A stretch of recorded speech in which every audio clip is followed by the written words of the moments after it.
নয়। সরকার যিনি আছে তাকে বসাইছে কারা? তাকে যদি আমরা বসাই থাকি, সেই আসন হচ্ছে রক্তাক্ত আসন।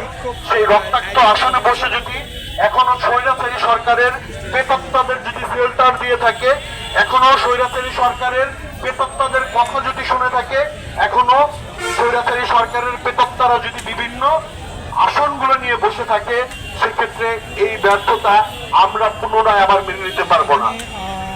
আমরা আবারও বারবার বলে দিতে চাই যে আমরা নতুন করে কোনো রক্তপাত চাই না।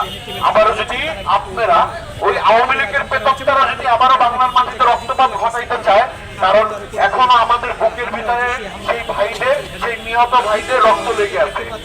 আমরা আমাদের ভাইয়ের শোক এখনো ভুলতে পারি নাই। এর ভিতরে জুলাই বিপ্লবের অন্যতম যে বীর যোদ্ধা, সেই বীর যোদ্ধাদের যদি আপনারা শেল্টার না দিতে পারেন অন্তর্বর্তীকালীন সরকার, সেক্ষেত্রে আমরা বলবো আমরা আবার আন্দোলন করব। আমরা আপনাদেরও আমার কথাটা ঘটাইতে পারবো যদি আপনারা আমাদের শেল্টার তথা সাধারণ মানুষের শেল্টার যদি না দিতে পারেন, সেক্ষেত্রে আমরা বলবো আপনারা আপনাদের এই আসন ছেড়ে যান। আমরা চাই না বাংলার মাটিতে আর কোনো এই স্বৈরাচারী সরকারের পুনরাবৃত্তি অসুখ।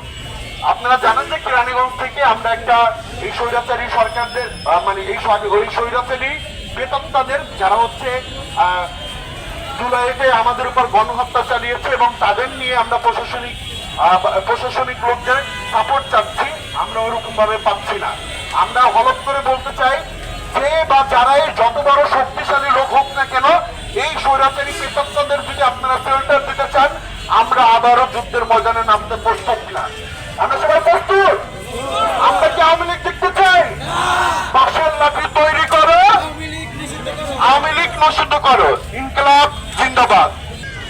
জুলাই বিপ্লব হয়েছে জনতার মাধ্যমে ক্ষমতা বসানোর জন্য, ক্ষমতার দ্বারা জনতা বসানোর জন্য নয়।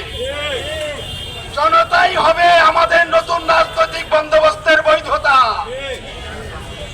এই জুলাই বিপ্লবের জনতার অগ্রনায়ক আমাদের সিপাহসালার বৈষম্য বিরোধী ছাত্র আন্দোলনের আমাদের বীর সেনা হাসনাত আব্দুল্লাহ,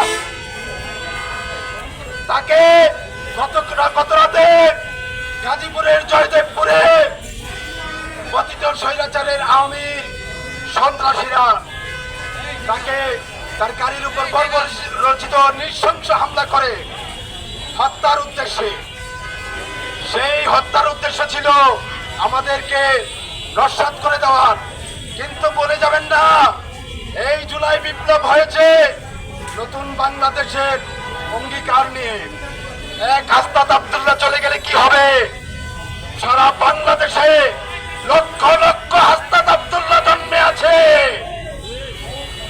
এখনো সতর্ক করে দিতে চাই, বৈষম্য বিরোধী ছাত্র আন্দোলন, জাতীয় নাগরিক পার্টির কারো গায়ে যদি এক ফোঁটা রক্ত ধরে, তবে এই পতিত স্বৈরাচারের দোসর দালালদেরকে তার ভাঙ্গা জবাব দেওয়া হবে ইনশাআল্লাহ।